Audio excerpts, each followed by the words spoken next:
This series of lectures, Dan Shiftan was starting here with the same topic and the series of lectures which we do organize together with Israeli Counterterrorism Institute from IDC Herzliya, and try to include not only Israelis but others regarding the Middle East issues, regarding the issues of terrorism, regarding the effects on what the situation in Middle East does have on Czech Republic, on Europe, on European Union, on NATO, and what we can be expecting in the future. So without further ado, General, the floor is yours. Please, we would like eagerly to hear your opening remarks, and then of course there will be a time for questions and answers. Thank you for coming. Thank you very much. I am very proud to be here in Prague.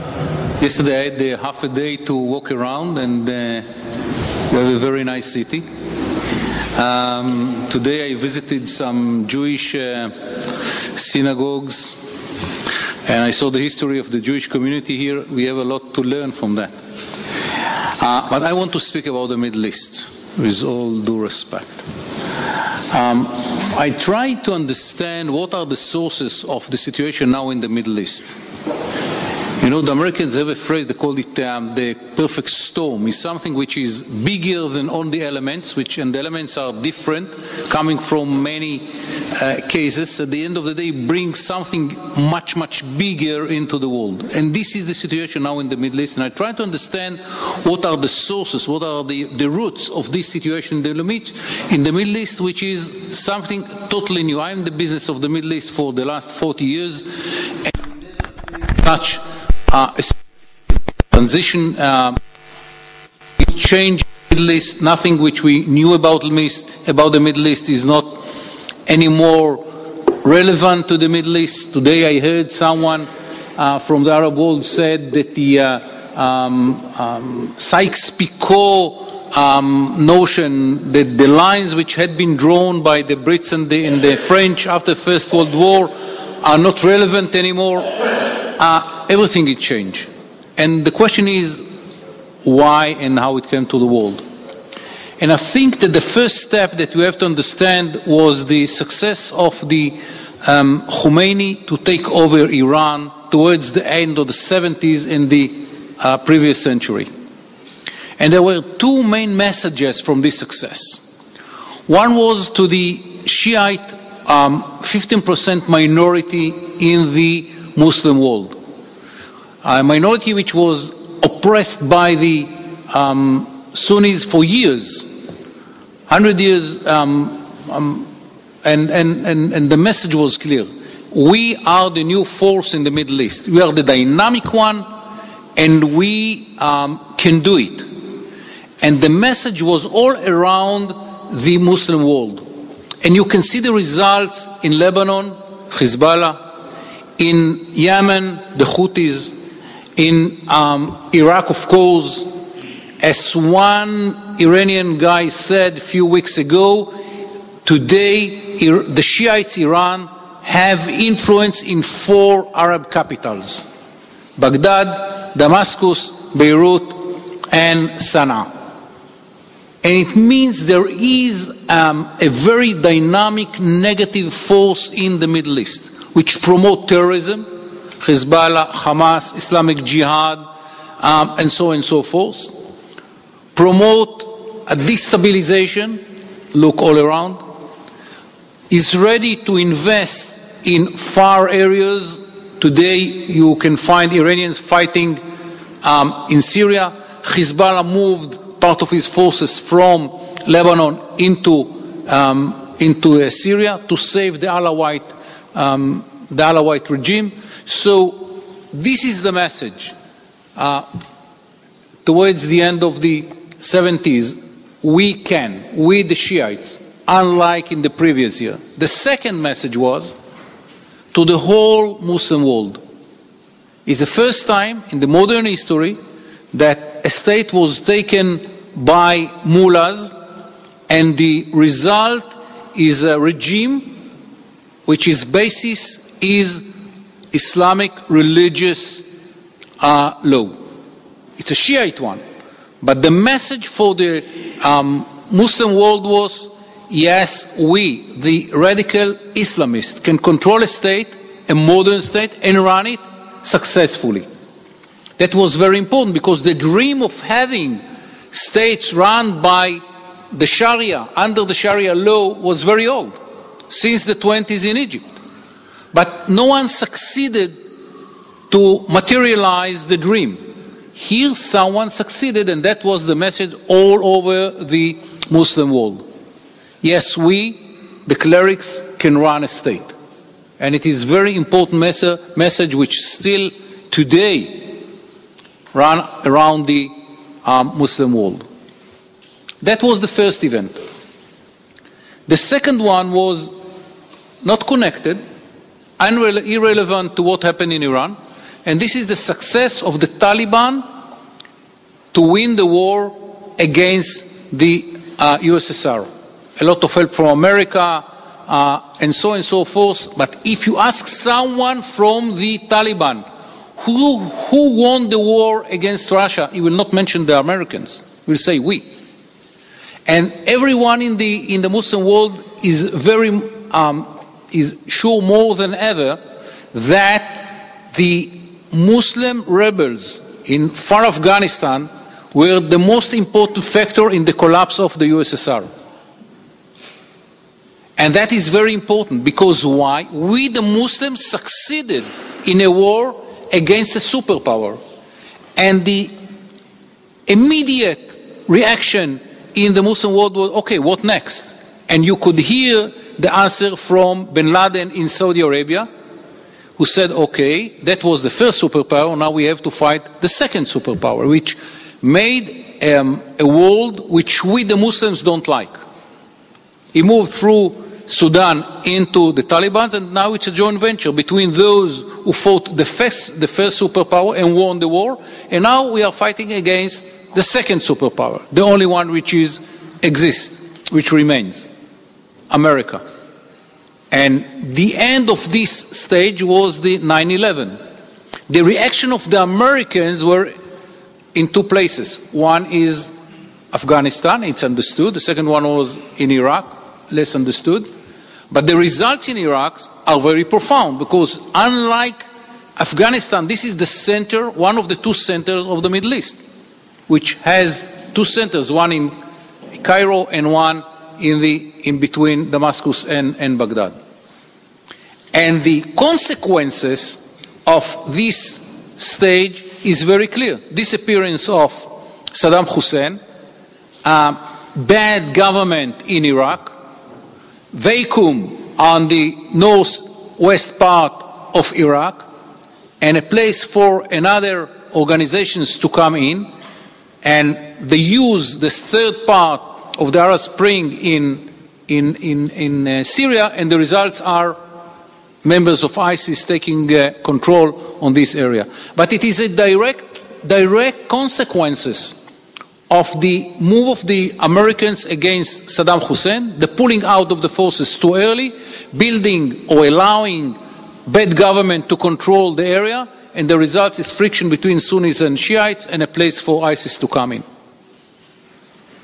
This is the second part of the perfect storm. The third one is what people call, ironically, the Arab Spring. The Arab Spring is not a result of foreigners' mistakes. With all due respect to the speech of President Obama in Cairo, this is not the reason for the spring. It is true that in places like Libya, the West decided, I don't know why, to get rid of crazy leader, but what is the results? What are the results? That is became the store for all the weapon systems, Sub-Sahara, Africa, Iraq, Cairo, the Sinai Peninsula, Gaza, everywhere is taking weapon systems from the great success of the West in Libya. And now I heard that the mistake was not the getting rid of Gaddafi. The mistake was that unlike Kosovo, we didn't put more soldiers on the ground to neutralize, with all due respect, it's a good excuse. It's not the real story. The real story, that was a huge mistake. Thinking that by getting rid of this crazy guy, you can build something positive in Libya. And then it moved from Tunisia to Egypt, from Egypt to Syria, from Syria to Iraq, from Iraq to Yemen. The result of the Arab Spring is a chaos. Forces which were under the control of dictatorships in those countries came out. And the loyalty is not anymore for states, it's for the family, the tribe, the sect, the religion, and in many cases it is only the beginning. It's happening in Libya, it's happening in Syria, it's happening in Iraq, it's happening in Yemen. It might happen tomorrow morning in Lebanon, and no one will be surprised, and the pressure on Jordan is very strong, although I believe the Jordanians can hold it. But those forces are very strong, and unlike in the past, every ruler has to take into account the viewpoint of the street. Someone said that we should call it streetocratia. I mean, the streak is very strong. Even if the rulers are still handling the state in very strong hands, they have to take into account the street's view. Good or bad, I'm not judging. I'm not valuing now the results. But this is the situation. If you bring all of these events together, the messages from Iran, the results of the Taliban joint project with the Al-Qaeda, and the results which emerge from the move of the Americans into Iraq, bring all that together with the Arab Spring results, this is the basis of the situation in the Middle East. Why it is so important to understand it? Because it means that it is bigger, not just too big, not just for Israel, it's too big for the Americans. It is an historical wave. It's not something that can be stopped by this kind of operation or another kind of operation. It's too big. It's wide all over the Middle East, from Marrakesh to Bangladesh. It is very deep because it is going to the questions of identity, of culture, of religion, something that you cannot change by operation. It's in a kind of war within the Muslim world about entities. What is stronger, the modernity or the old dreams about the caliphate? Something that we, Israel, cannot change, but let me say, even Americans cannot change. That is the Middle East. But all these events happen in a very different world than the one which we know when we were young. And I want to put 4 issues relating to the world, which are also related to the situation in the Middle East. First, there is no any one international organization who is effective solving problems either in the Middle East or other places. The United Nations, with all due respect, is a joke. They cannot agree about anything but to condemn Israel. Other than that, they cannot agree about anything. If you don't believe, ask 250,000 people which had been killed in Syria. Where is the United Nations? More than 10 million refugees, either inside Syria or outside Syria. Where is the United Nations? And this is the center of the Middle East. You know, it's not, behind the deserts of Africa. The United Nations, for all practical purposes, does not exist as an institution which can make any difference on any efforts to solve problems in the Middle East. The second factor is the pulling out of the Americans. The Americans are tired from investing around the world. They are there since the First World War, first time that they came to serve the world, Second World War, then the Cold War, and they are now fed up from being in a situation in which they are paying money and blood, and at the end of the day, people shouting out, Yankees go home. And the American society is tired from investing in around the world. One of the places is the Middle East. The fourth factor in the international community is no one other than America is ready, from all the, new forces in the world, is not ready to take responsibility. As one very high official in one of those rising states told me once, our responsibility is for having enough energy to our citizens, not to take care for what happened around the world. And there is no one who is ready to enter to the shoes of the Americans. And if the Americans are not there, no one is there. And the fourth factor is the disappearance of Europe. Europe does not have the stamina, does not have the means, does not have the institution to make decisions about. From time to time, they can make some, one very concentrated effort. Either it is Libya or the French in Mali, but other than that, Europe is not a factor in the Middle East. There is one area in which they have influence. It's the state of Israel, because we are very much appreciate the Europeans as a group of democratic states. But other than that, they don't have any influence in the Middle East. So if there is no any international institution, the Americans are out, no one is in, and the Europeans disappeared, who will make the difference in the Middle East? And the answer is no one. There is another factor that is not understood yet completely. This is the fact that the Americans are becoming independent and do not need the Middle East anymore for energy. What might be the consequences, I don't know. Within a few years, they will have enough gas, will have enough oil.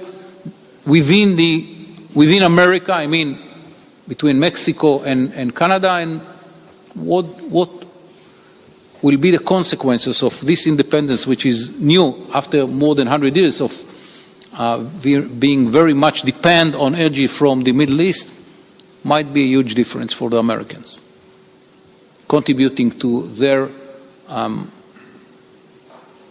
unwillingness to contribute more to the Middle East. So this is the situation.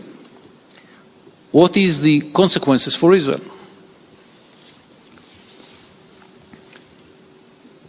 We have to be very modest. We are a very little state. We cannot change the Middle East. What we can do, and what we are doing in the last few years, we concentrate on areas which are the most dangerous for Israel.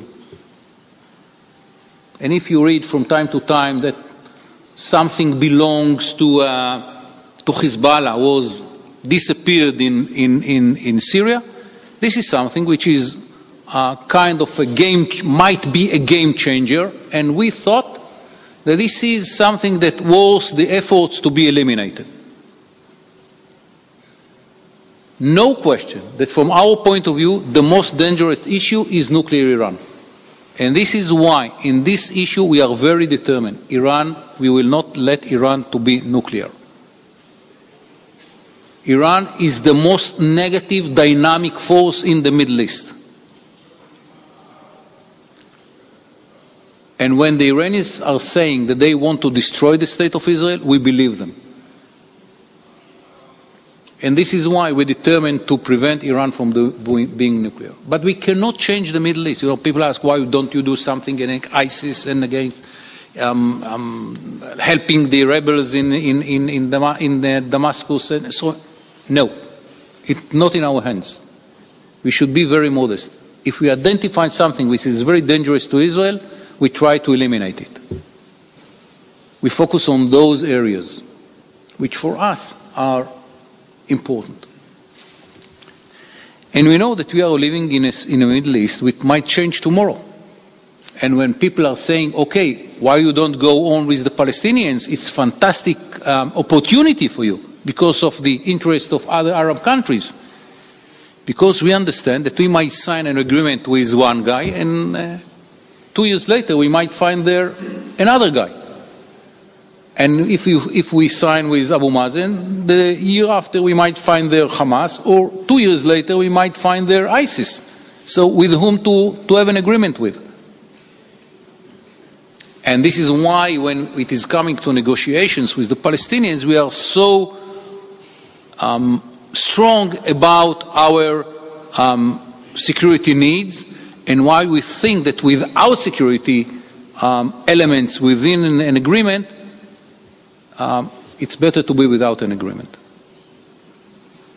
Because we understand that who can guarantee us, either in this room or around the world, who will control Ramallah after a year or 2 or 3. We try to help those that we believe don't think about destruction of Israel now. We help the Egyptians as much as possible. We help the Jordanians as much as possible. But at the end of the day, we understand that we cannot control the Middle East. We cannot make the difference in the Middle East. We should be very focused on those elements that can be a great danger for Israel and to eliminate them. Other than that, it's too big on us. The question of, okay, what will happen in the future? We should be very modest. We don't have any way to assess what will be the results of the transitional period in the Middle East. No one anticipates what that might be happened 6 years ago, and no one can say or assess what will happen 6 years from now. There are 2 scenarios. One is the French Revolution scenario, that what we see is the peak of the evil time, and in the future it will be better. More modernity, more open societies, more democracy, and so on and so forth. This is one scenario. The other one is that what we are facing is the 30 years war in Europe before the Westphalia Agreement. As Kissinger said about the Middle East. The Middle East is in a period of the Europe before the Westphalia Agreement, and I don't have explained here in the Czech Republic what does it mean. I don't know if it is leading to the period after the French Revolution or the 30 years war in Europe, which ended in the Westphalia Agreement, which is not relevant in the Middle East. You know, religion is stronger in the Middle East now than 10 years ago, unlike the Westphalia Agreement. So I am more pessimistic based on experience, but I really think that we should be very modest. We don't have the tools to assess how from this chaotic situation what will emerge within few years.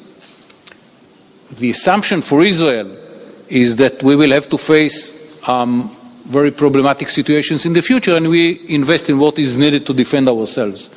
But if you ask me as a professional historian what I think will happen, I don't know.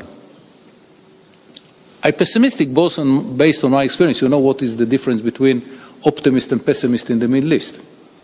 Experience. That's what makes the difference. But no question that what we are facing today is a chaotic situation in which we have to be very cautious not to make big mistakes. About Israel itself, I am very optimistic. We reached the level of, I don't know if you know, according to the last Economist report, Israel is in the stage of more than $40,000 per capita yearly. The investment in Israel in 2014 were one of the best years in our history. We are now moving to another area. It's not just high-tech. Now it will be cybersecurity. We intend to be a superpower in cybersecurity. We build a center in Beersheba. And I'm very optimistic about our ability to manage. But no question that the situation around us is very, very delicate. And this is the message, and now I open to questions. Before I turn it to the audience, I wanted to ask about the dynamics on the various battlefields. We see now, and there is a change from the last year, or from a year ago. We see now Egyptians fighting in Libya. We see Jordanians fighting in Syria. We see Emiratis being back. So we see more fronts, but also more state armies involved. And we do see also the operation of some Western countries under the US leadership in some places around Syria, Iraq, ISIS area. We do see some American operations continuing in Yemen. What do you think this will mean? Will we see the continuous or escalation of more armies joining and the frontier shifting? Will we see more like engagement of the states, or what is left from the states, but like Jordan, Egypt being involved, Saudi Arabia being involved directly, not only financially or ideologically? What is that trend? I'll begin with Egypt. I think that the biggest miracle of the Middle East is the counter-revolution of the generals in Cairo. Without it, we would see collapse of Jordan, not just Egypt, because the Muslim Brotherhood movement in Jordan became stronger and stronger, and the collapse of the Muslim Brotherhood regime in Cairo contributed to the ability of the king to control the Muslim Brotherhood in Jordan. In a way, the general saved not just Egypt, but also Jordan. And I'm not speaking about other places. Here the connection is very strong. And it's for sure, it's very true about Gaza Strip. It could be even more devastating than today without the success of the generals. And we thought that it is a very positive step, as you know.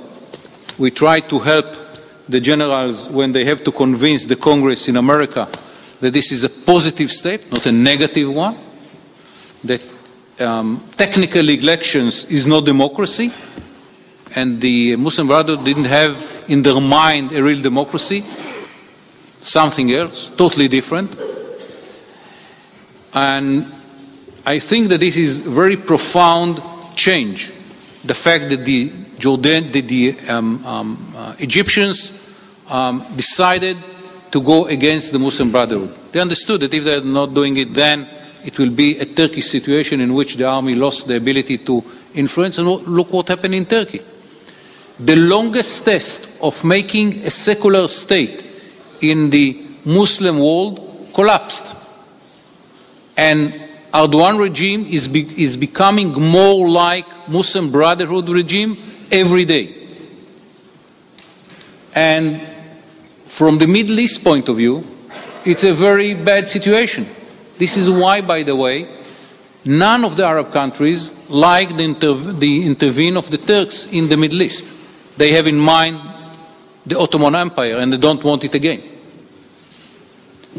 So, no question that in Egypt it is a very positive, much more positive from the Middle East point of view, and the fact that the Jordanians are ready to fight is very important. It is true about the Sinai, it is true about Libya, because they understand the danger for them as a Muslim state. You know, statistically, those extremists in the Muslim world, from Al-Qaeda to Jabhat al-Nusra to ISIS, killed much more Arabs and Muslims than anyone else. They killed more Sunnis than anyone else. So it is the interest of Egypt, interest of Jordan, to contain these extremists out of their borders or to fight them within their borders, and it's very important. Will it be the beginning of different trend around the Middle East? I don't know. I don't know how long and how strong can be this turn in the Middle East. Israel, from the Israeli point of view, everyone who is ready to fight terrorism is more than welcome.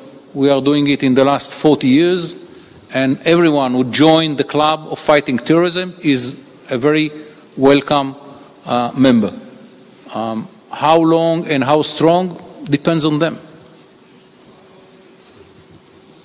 I must ask one more question about the US. You described the mood in the US, but still, US matters. What the US does or what it doesn't do. Mm-hmm. What the US should do and what it shouldn't do in the next 2 years? What do you expect that President Obama will do, and what kind of effects it will have, knowing and understanding that the US does not have the solution, but still it can act. It can act in the individual cases, and it can have some kind of leverage on some players in the region, and it can move the situation. What the US should be doing, or what it should not be doing. I don't like giving other countries advise. I mean, they have to look at their interests and to make decisions based on that. I want to say something in general. I have a friend in America who said, if you want to be engaged, you have to buy a ring. There is a price. If you want to achieve something, you have to pay. If you don't pay, you don't get it. Why the Iranians succeeded so well in Syria and the others failed? Because the Iranians were ready to invest. They came with their own people. They put a lot of money. They brought Hezbollah in. Hezbollah lost in Syria more than 500 people. But they are winning because of them, the regime of Assad survived. Without Hezbollah and the Iranians, Assad couldn't survive. And for them, it's very important. It's the pillar of the bridge between Tehran and Beirut. This is the pillar in the middle. This is why they were ready to invest so much. Now everyone has to make his own calculation, but no way to gain without investing. And you have to balance what you pay and what you intend to get and what you want to prevent. You cannot prevent without paying, you cannot gain without paying the price, and everyone has to make his own calculation about what he is ready to pay for having this profit of either preventing a danger situation or to make a better situation. And I hope that the Americans are making the same calculation and will come to the same conclusion that are important to their interests. From our point of view, the most important task today is to prevent Iran from going nuclear. And we are ready to invest for that. So, ladies and gentlemen, Sasha.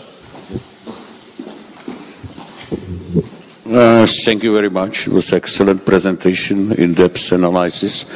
My question goes to ISIL or what's the pronunciation in? I do understand that for you the definition of the vital threats goes to Iran, but you did not tell us so much about your recommendation or advices what to do regarding ISIL, and there is a lot of debate in Europe because of the interlink among the radical Islamic communities in the large European capitals on one hand, and their war making in Iraq and Syria. And together with, this propaganda, and every week we can watch some torture. Or what is the best way to eradicate this in your eyes? It's the way that the Arab countries, like the Jordanian, Egyptians, militaries will do the job, the Western militaries from the air, as occasionally they are trying to do. So that's the first question. And the second, how much you define this as a real threat on, let's say, the staircase of the threats which we are facing? About ISIS. You know, if you look around the borders of Israel, you see the terrorist organizations, some of them affiliated to ISIS today in the Sinai, Hamas and Islamic Jihad in Gaza, Hezbollah in Lebanon, and Jabhat al-Nusra and ISIS elements and others, or even Hezbollah forces in the Golan Heights. So Israel is surrounded around with so many organizations that we are not looking for new elements to fight with. And this is why we are not involved in the ISIS war, which is in Iraq or in Syria. No question that if ISIS element will come into our borders, we will have to deal with the problem as much as will be needed. But when we face an organization like Hezbollah with 150,000 rockets and missiles, it's more than the whole NATO countries together, excluding United States of America, have. In one NGO, it's not a state, it's an organization. 150,000 rockets and missiles, anti-air missiles, anti-tank missiles, anti-ship missiles. It's not a state, it's an NGO. And when we have that, we are not running 400 kilometers to find ISIS somewhere between Raqqa and Baghdad. But if ISIS will go into Syria or into Lebanon or the West issue into Jordan, we will have to face it, we will face it. I want to say something professional, I don't want to give advice, but if someone believes that he can fight an organization like ISIS without boots on the ground, is too optimistic.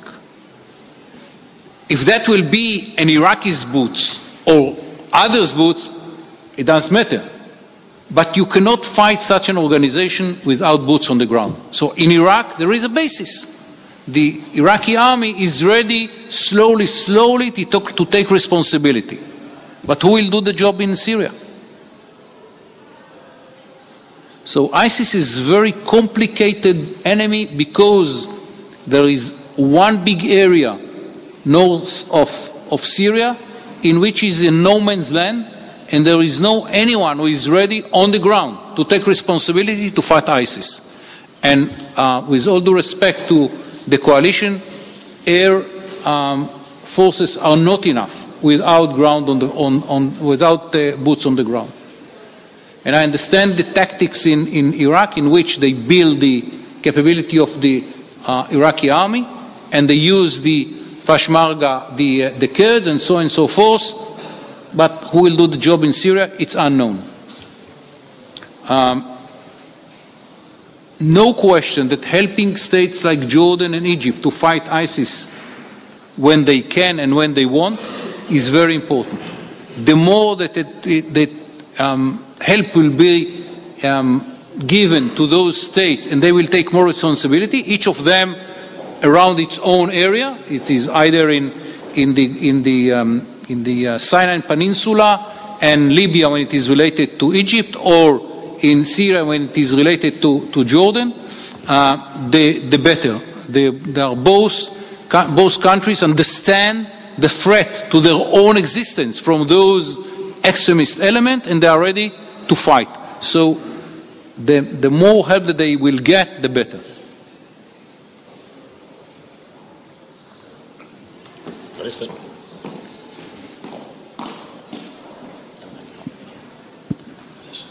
Just a very short question, General.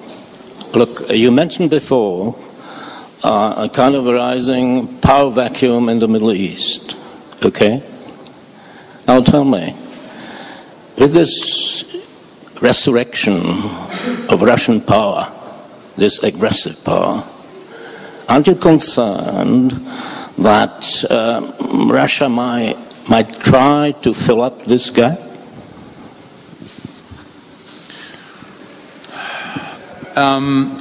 Russia involvement is very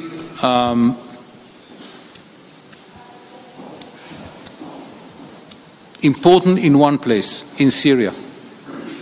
The Russians provide Assad with weapon systems, with munition, whatever is needed to defend his regime. We don't see Russian interference in other places. The Russians they say that they help Assad in a reaction to what happened in Libya, in which they had been cheated by the West when they were not told that this is the plan to topple the Gaddafi. And they say that if they have to make a decision between the extremist rebels in one side and the regime, which is, you know, they don't have any, as some Russian high guy told me, we don't have any personal relations with Assad. But if we have to make a decision between this regime and the extremist rebels, we prefer Assad. So this is the place in which you see the hands of the Russians. It's a reaction to what happened in Libya. They want to show that if they have friends, they continue the relations when the friends are in a problem, vis-a-vis the behavior of the Americans towards Mubarak. They want to show the difference. And this is the only place in which we see their interference. There is another change in the Middle East, and this is the last agreement between the Egyptians and the Russians about nuclear reactors. And here it's another story. Here it is reaction of the Egyptians towards the behavior of the Americans, which didn't help the counter-revolution of the generals. On the contrary, tried to stop them. And the Egyptians are saying, okay, we have many options. One of them is Russia. Do the Egyptians think that Russia is a complete substitute to America? I am in a doubt. But they want to say, and they are saying it, we are independent, and if you don't want good relations with us, no problem, we will apply to the Russians. And it's very important. Why? The money is coming from Saudi Arabia. The Egyptians do not have the money to pay for that. So it is kind of a hint from Saudi Arabia to the Americans, be careful, if you force us, there is another option. How they do it? Through the money that they give the Egyptians to pay for Russian reactors. I mean, this is only the beginning of a process. We don't see yet the reactors coming, but this is a very important hint, which had been done by both the Saudis and the Egyptians to the Americans. But it doesn't go only to the vector of the Russians. Now with the, I don't know if it's going to be finished, but finished by the Egyptians, but with the same Saudi money buying the French airplane. It's the same rationale, no? It's another rationale, but there is one part in the rationale which is the same. The money is coming from Saudi Arabia. Okay, there's a question there. Thank you. First of all, thank you for coming here, sir. If I may have you don't have to thank me. It's a very nice city. Thank you.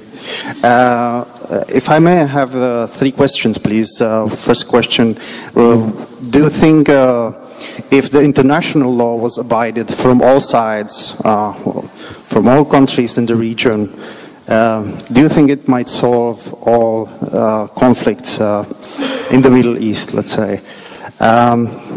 The second question, if Israel is fighting Hamas in Gaza, who is Israel fighting in the West Bank, please? And the last question would be, the UN You said it has failed to reach any solution in the Israeli-Palestinian conflict. I didn't mention it. I said in Syria. In Syria? Ah, true also. There were more than 70 resolutions generated, actually, against Israel. I would like you to comment on this, if you may, please. Thank you. I'll begin with the last question. You know that 56% of the Human Rights Committee resolutions are against Israel. Israel is the only state which mentioned, when the committee was declared, there is only one state which mentioned by name that should be, that the committee should report upon every year, is the state of Israel. Syria was member of the committee. Libya was member of the committee. So, even chairman. So, with all due respect to this committee and the fact that Israel was under fire in the United Nations, I said the United Nations became a joke because they cannot reach any real decision about any real problem, and the easiest target in the United Nations is the state of Israel. You know why? Numbers. That's all.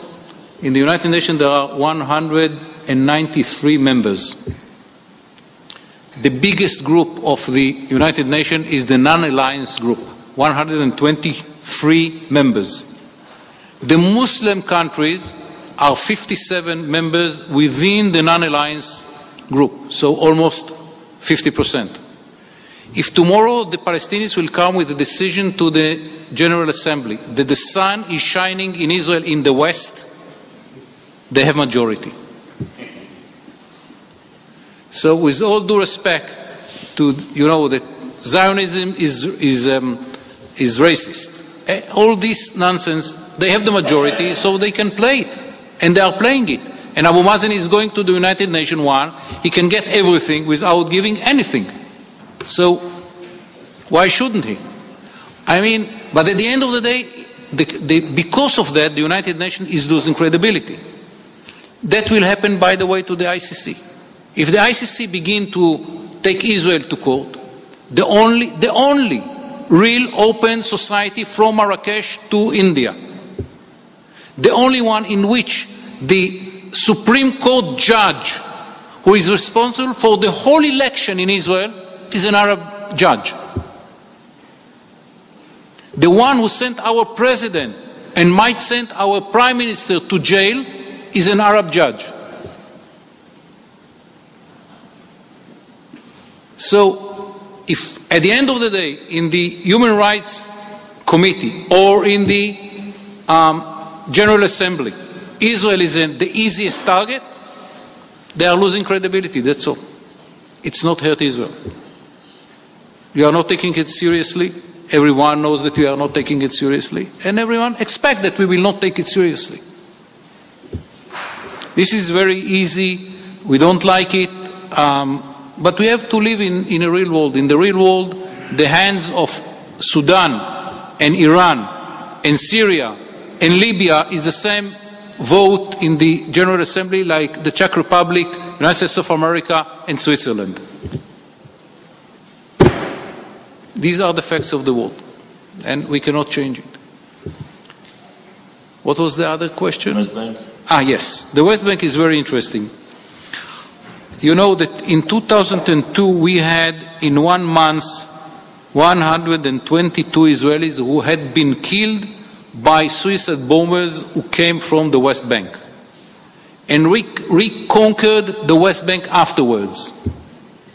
It was coming, it was March, April 2002 that Israel stopped. We couldn't walk on the streets, people didn't take buses, people didn't send their children to schools and so on because suicide bombers were everywhere. In every coffee shop, and Israel was no tourists at all, it was devastating. We retook the West Bank, reconquered the West Bank. Since then, the number of Israelis who have been killed every year is between 20 to none yearly. I mean, from 122 per month to between 20 to none yearly. Think about the differences. 1,500 yearly to 20 to none. But this is not the story. The story is the number of Palestinians who had been killed by the Israeli security forces reduced to almost none. And you can look at the number of Palestinians which had been killed in Gaza after the retreat of the Israeli forces, much, much, much more than in the West Bank, which is under the occupation of the IDF. And it is very clear. In occupied territories, we need the military forces as a police, so the number of Palestinians that killed by us is very low. In area which is not our occupation, we use the military forces as a military forces, and the Air Force and so on and so forth, whatever is needed to defend ourselves. And the numbers are very high. So the question is, whom we fight in the West Bank? Only those who try to build terrorist cells or to produce military operations, terror operations against Israel. We arrest around 2,000 people a year in the West Bank, half of them released and half of them stay in going to jail. All of them, 100% members of terrorist organizations, either Islamic Jihad or Hamas. In the few last months, here and there are a number of members of ISIS, but there are very few, very, very few. It's most of them members of Hamas, some of them members of Islamic Jihad and other organizations. But the way that we do it is totally different than the way that we are doing it in Gaza. In Gaza, we have to cope with the ability of Hamas to launch 10,000 rockets and missiles into Israel. That was the number. We use a defensive systems like Iron Dome on one hand, and attacking the launching pads and the places in which they produce it inside Gaza. And the collateral damage is very big because all these launching places and all these factories which produce the missiles and the rockets are within populated areas. Hamas puts everything in urban populated areas because they understand that whatever we will do, we lose. Either we attack that and we will be attacked by the international community why so many civilians had been killed, or we will not do it because we are afraid from the international community and they have the freedom to manufacture and to launch the rockets and the missiles. At the end of the day, our decision is clear. If the collateral damage is not something enormous, we bomb. By the way, statistically, probably half of those who had been killed in Gaza are members of Hamas and Islamic Jihad. So I have 4 people. So yes. Hello. Thank you very much for your views, and I would like to focus my question on maybe slightly different region, but which is very closely connected to the Middle East, and it's Eastern Mediterranean. As you probably know, huge gas reserves has been found in Eastern Mediterranean close to the island of Cyprus. And unfortunately, those gas fields lie at intersection of interest of Cyprus, Greek Cyprus, I mean, Israel and Turkey. And do you think that there is any possibility for possible axis between Cyprus or Greece on one side and Israel against Turkey in these territorial disputes regarding all these oil fields? Thank you. We found in the Mediterranean a lot of gas in area which no question is under our authority. There is no any dispute between us and the Turks about any oil field or a gas field in the Mediterranean. None. There is dispute because of the Cyprus issue within the Turks and between the Turks and Cyprus. We do not intervene. And at the end of the day, Turkey is a member of NATO. Cyprus is a member of the European Union. And a solution should be found within these organizations. It is not an Israeli business, and we do not intend to interfere. If no one will touch our own fields, if someone will try to endanger the Israeli oil gas fields, we are more than determined to defend it. Okay, question in the back then. Thank you, General. Can you elaborate a little bit on the role of Turkey in the region? In what? Turkey. Role of Turkey. Thank you. Turkey is a very important state. It's a big one. It's the bridge between the Asia and Europe. It's a member of NATO. And it's a very important state. The Turks changed direction under Erdogan, and they are becoming much more hostile, much more radical. And I don't want to say anything about their domestic issues, but I think they are less and less democratic. But it's not our business. Our business is very strict. We will not let the Turks to intervene in any conflict between us and our neighbors. And we are very determined. And when they try to send their one ship into the Gaza, we stopped it. By the way, there was an investigation by the United Nations, and the results of the investigation are very clear. Israel acted based on the international law. Very clear. The investigation said that we used too much force on the ship when we took control. But the whole issue was based in the international law, according to the international law. And we intend to do the same in the future. We will not let Turkey to intervene in any conflict which Israel is part of. All the other issues, it's a Turkish decisions, domestic decisions. We don't have any say. We might have views about it, but it's not our business. By the way, the trade between Israel and Turkey more than tripled since the event of the Marmara. It's the Middle East. One side is politics, one side is trade. You don't interfere between the two. Okay, there's a question here, then in front, and then in the back. Yes. I have one question. How Israel looks on energy independence and on your energy security, because of course your oil is imported from not very nice countries. And second question, for example, why does not Israel invest more in peaceful or nuclear energy for energy purposes? Because if you substituted our oil everywhere out of Middle East, that these countries would not be any more interesting outside of sand export. Israel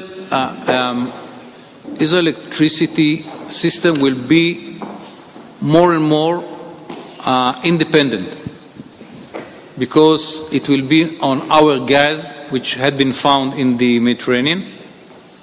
We have now one field called Tamar. There is another one called Leviathan, which is 3 times bigger than Tamar. We have today gas for at least 60 years, maybe more. So Israel is becoming independent relating to most of its needs of energy.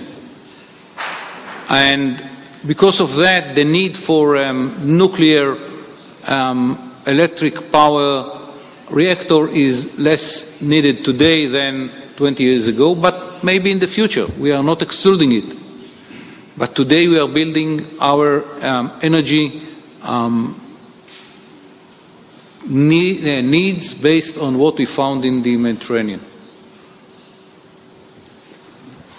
Maybe, by the way, under Leviathan, maybe, I think it's 20% chances that there is a big oil field.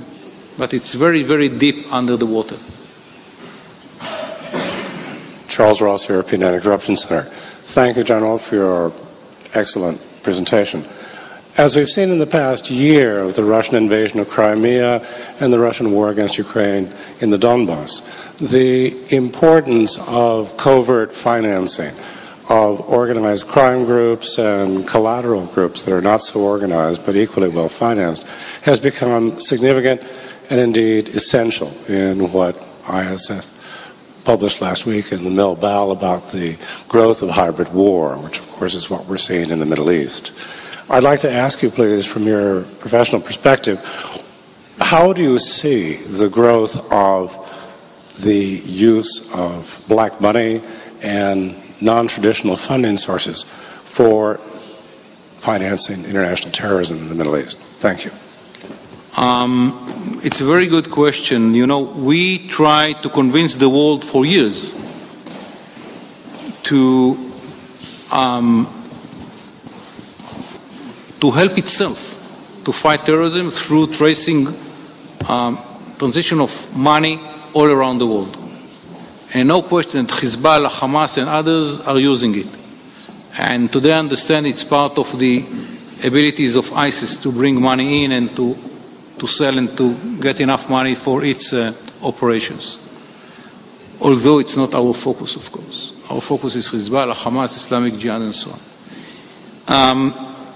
Israel is very much involved in convincing the world through the years to do something, and we are very glad that at the last few years the Americans are doing a lot to trace the terrorist money. This is why it was so important for us that Hezbollah will be declared by the Europeans as a terrorist organization, because it's easier to deal with its money.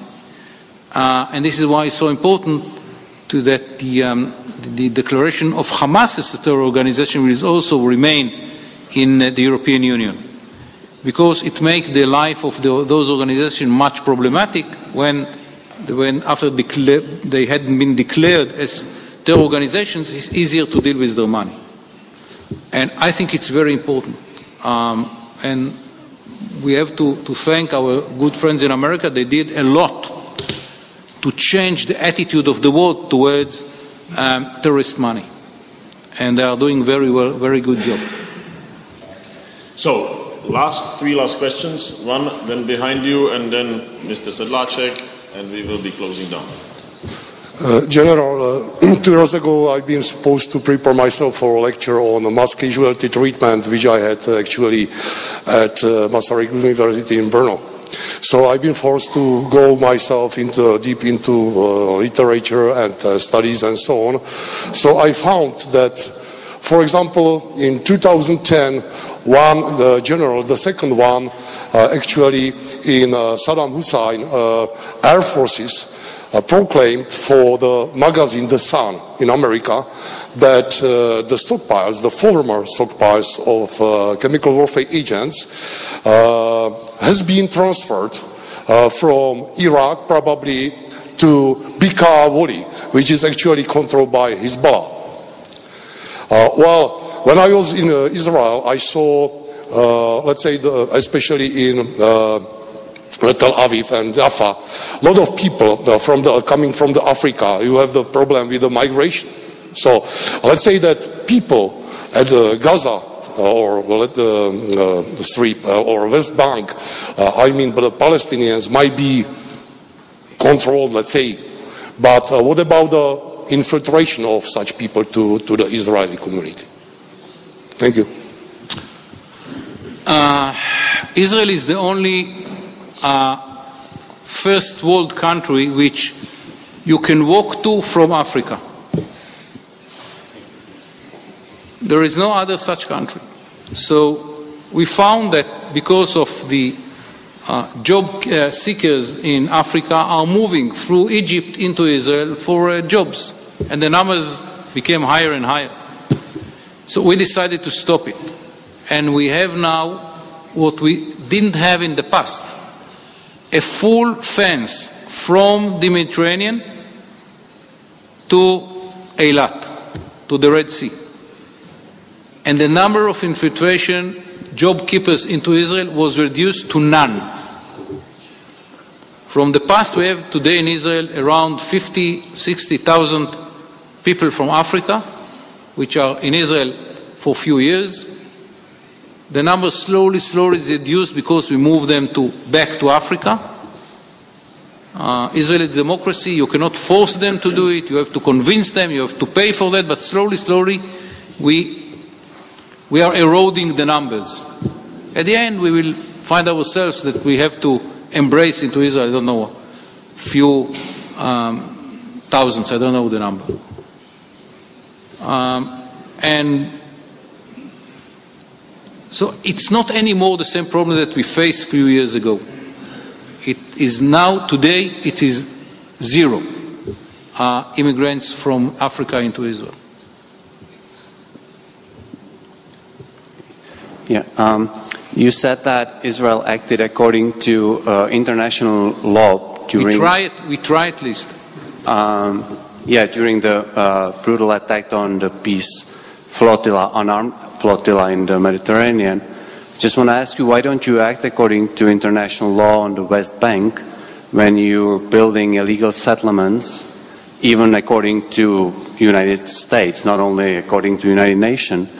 So it would be highly appreciated by the international community when you stop building illegal settlement on the West Bank. Yeah, there is unanimous disagreement with Israel about settlements. There is no even one state which agreed to the building of settlements in the West Bank. But the West Bank is an area under dispute. It was never was a Palestinian sovereignty, and only 2 states in the world recognize the sovereignty of Jordan on those places. It's Pakistan and Great Britain. So this is a land under dispute. And for land under dispute, there are many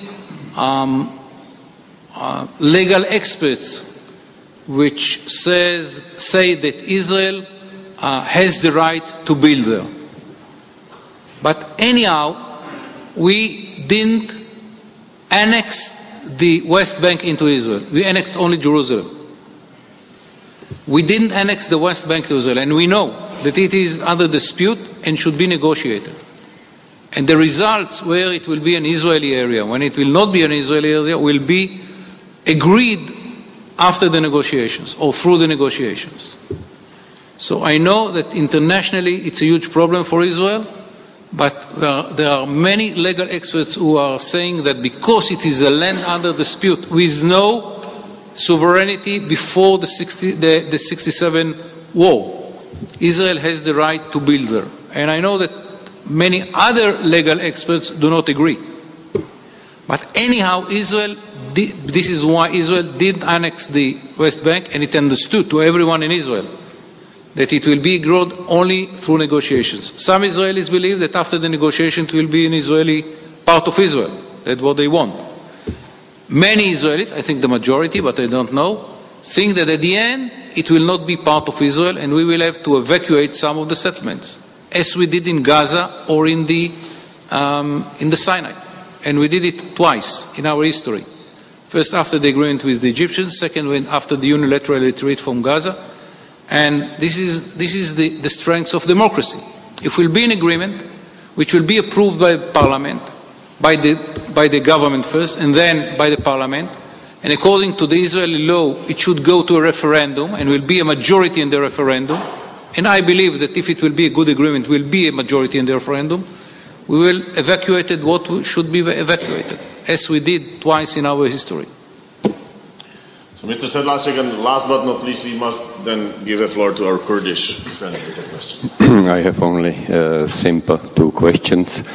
There is going to be election in Israel very soon. What is your personal expectation? Who will win? And if there is significant changes in personalities, what could be expected in direction of the basic orientation of Israel in the negotiations with the closest neighbors? Thank you. Unlike other states in the region, in our elections, the results are not known before the elections. I know it's very complicated, and some do not understand how the system works, but this is the situation on the ground. I really don't know. I can tell you one thing. It doesn't matter who will win, it will be fair elections. And the other side, which will lose, will accept it. And it's going to remain a democracy. And no way that anyone will try to interfere in the results. That I can promise you. I can say that I know some of the candidates many, many years.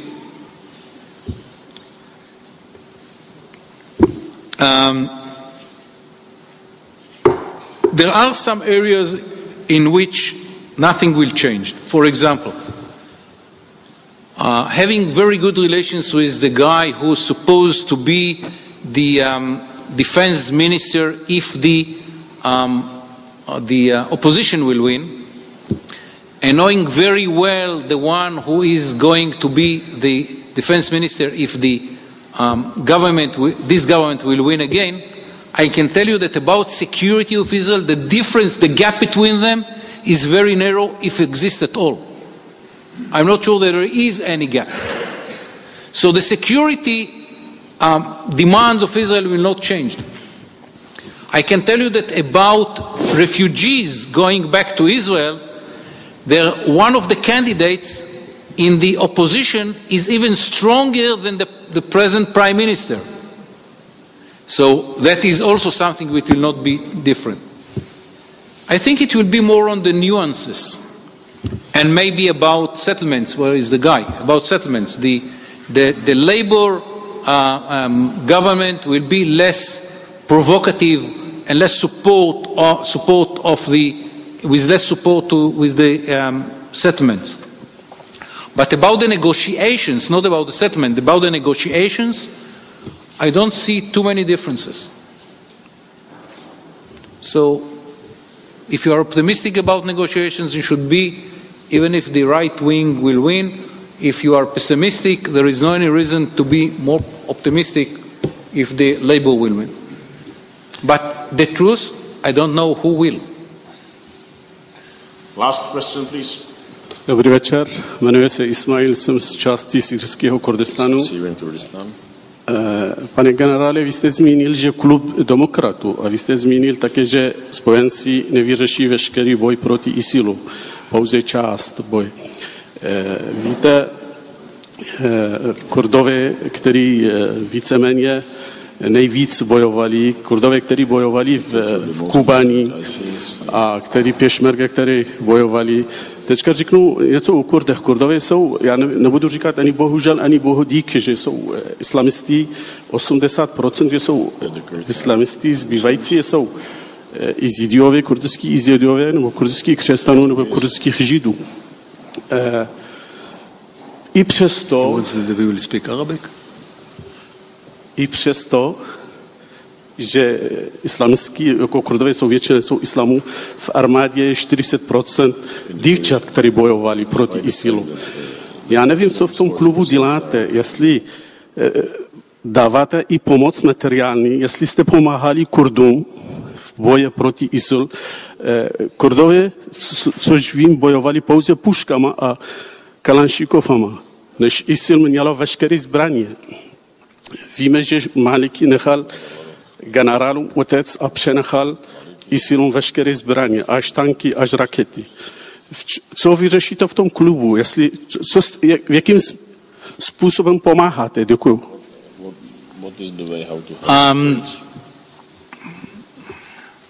We can speak between us Arabic. We don't have to the Czechs to intervene in the middle. Israel has long relations with the Kurds. It's not a secret anymore. It was a secret. It's not secret anymore. The Prime Minister of Israel said that he hoped that at the end of the conflict in the Middle East, one of the good results will be an independent Kurdish state. It's a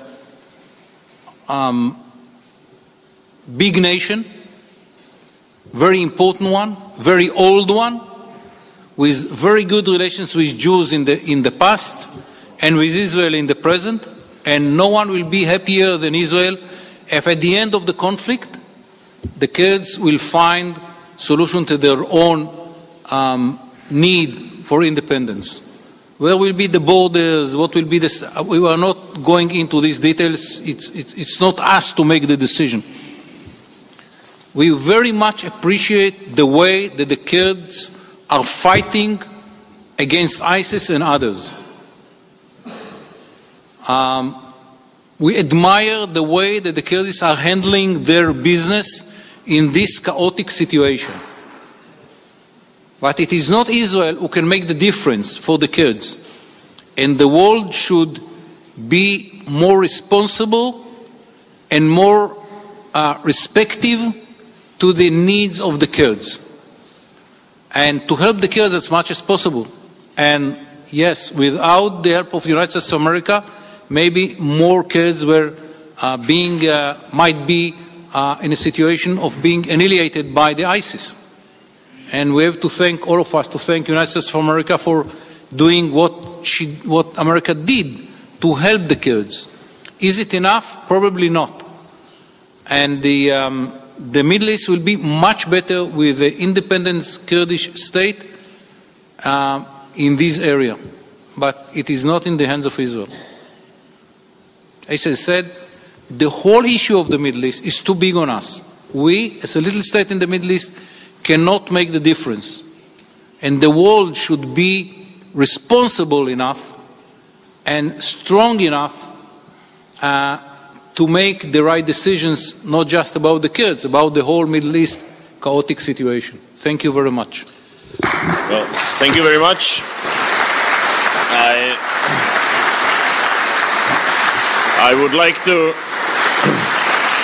I would like also to thank our media partners, our partner organizations, of course the Israeli embassies, the Czech-Israeli Chamber of Commerce, and others who spread the word about this lecture and debate. I must also thank RWE. With contribution of RWE, we were able to conduct this debate and pay for the translation and for the equipment. If there is anyone for the next series and next lectures who wants to contribute to their employers, we would welcome that. Without that, it's impossible to continue with such interesting guests, to host them here and to hear them and to debate with them. In a month, exactly in 4 weeks, on the 19th of March, we will have a debate about European jihadists. I hope to bring, and he promised one former jihadist to come himself, but we hope to have two good experts really dealing with these issues much longer much longer before ISIS and the current jihadists as we know them from the media appeared. And I would like to thank all of you for coming, and of course General Amidror for being here today and for enjoying Prague more than during the official delegations guarded by too many security those days. So thank you very much. Thank you very much. Thank you.